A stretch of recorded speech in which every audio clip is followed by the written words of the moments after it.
સુરેન્દ્રનગર જિલ્લામાં થાનગઢની સામાન્ય નગરપાલિકાની ચૂંટણી યોજાવા જઈ રહ્યા છો અને ત્યારે આપે થાનગઢ શહેર કોંગ્રેસ પ્રમુખ પણ છો. આપે કયા વોર્ડમાં ઉમેદવારી કરી છે અને થાનમાં શું શું સમસ્યા છે અને ભારતીય જનતા પાર્ટીએ શું શું કામો કર્યા છે અને શું શું નથી કર્યું? હું મંગળુભાઈ ભગત, થાનગઢ શહેર કોંગ્રેસ પ્રમુખ. પહેલાં તો હું વોર્ડ નંબર 1ની અંદરથી ચૂંટણી લડું છું, જ્યાં 20 વર્ષથી 1 નંબરની જનતા સાથે અન્યાય કર્યો છે, વિશ્વાસઘાત કરી અને વોટ લઈ ગયા છે. કે જે વોર્ડ છે 1 નંબર, એમાંથી છેલ્લા 20 વર્ષથી નગરપાલિકાનો પ્રમુખ પદ બેહતા હોય તો 1 નંબરની અંદરથી બેહે છે. અને એની સાથે જ અન્યાય કેમ કર્યો, મારે કહેવાનું એ છે કે ભાજપના આગેવાનોને કે 20 વર્ષ જે નગરપાલિકાનો વોર્ડમાં પ્રમુખ મળતો હોય એ વોર્ડમાં ખરેખર અહીંયા જોવા જવું પડે અને અહીંયા જોવાની ટિકિટ હોય એવું હોવું જોઈએ. પણ એ વોર્ડ સાથે જ અન્યાય, એ ગામના જનતા સાથે જ અન્યાય. ત્યાં જવો ત્યાં ઉભરાતી ગટરો, સફાઈના કોઈ ઠેકાણા નહીં. બીજું કે ગામની જનતાની હાકડી શેરીઓ કરી નાખી, ભાજપના આગેવાનો દ્વારા મોટા મોટા દબાણો કરી લીધા. બીજું કે હું આ ચૂંટણી હોળ ફેબ્રુઆરીએ છે હું મંગળુ ભગત નથી લડતો, ગામની જનતા અને ભાજપ લડે છે. અને હું તો ગામની જનતા સાથે છું, ગામની જનતા સાથે મંગળુ ભગત ઊભો છે.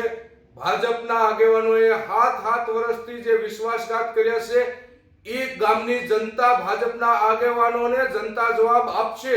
18 તારીખે રિઝલ્ટના દિવસે ભાજપના આગેવાનોને મોઢા સંતાડવાનો સમય નહીં રહે.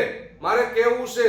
બાકી એક વાત કહું છું, મંગળુ ભગત ગામની જનતા સાથે વચન આપું છું, ગામની જનતા સાથે રાત દિવસ તમારા કામમાં ઊભો છું, એ વચન છે મારું. જય હિન્દ. મંગલુભા, આપને એ પૂછ્યું કે જ્યારે ભારતીય રાષ્ટ્રીય કોંગ્રેસ જ્યારે થાનગઢ નગરપાલિકાની સામાન્ય ચૂંટણી લડી રહી છે, ત્યારે આ રાષ્ટ્રીય કોંગ્રેસ કયા મુદ્દે લોકો વચ્ચે ચૂંટણી લઈ અને કયા મુદ્દે ચૂંટણી લડશે?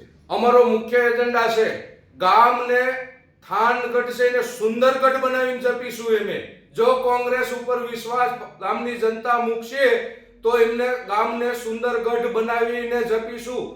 ગામમાં 100% સફાઈ થશે અને જે ભૂગર્ભ ગટર અને નળના પાણી બંને માંથી એક થાય છે એને નોખા પાડી અને શુદ્ધ અને સ્વચ્છ પાણી ગામને આપશું. અને ગામમાં અત્યારે મેં આંટો માર્યો, લગભગ છેલ્લા 7 મહિનાથી હું પ્રવાસ દરેક ગલી અને શેરીમાં રખડું છું કે 1000 સ્ટ્રીટ લાઇટમાંથી 700 સ્ટ્રીટ લાઇટો બનશે. એ હું નગરપાલિકા કોંગ્રેસની આવશે એટલે 3 જ મહિનાની અંદર તમામ સ્ટ્રીટ લાઇટો ચાલુ કરીશ. અને જ્યાં જ્યાં રોડ રસ્તા નથી ત્યાં તાત્કાલિક સીસી રોડ ગમે એ રીતે અમે ગ્રાન્ટ મંજૂર કરી અને રોડ બનાવશું. ત્રીજું કે ભૂગર્ભ ગટરની ઉપર મેં મારી ટીમે ગણ્યા એટલે 795 ઢાંકણા નથી. આ ભાજપનું પાપ ઢાંકવામાં અમારે લગભગ 3 મહિના તો નગરપાલિકા આવશે તે પછી ઢાંકણા ઢાંકવામાં જાય છે. એમનું પાપ અંદર ભર્યું છે. એટલે પાપના હિસાબ બડબડિયા બોલે છે. મારે ભાજપના આગેવાનોને હું ચેલેન્જ કરું છું કે આ તમારું પાપ ઢાંકવા માટે અમારી શાસન આવશે તો 100 મહિના તમારા ભૂગર્ભના ઢાંકણા ઢાંકવામાં જવાના છે.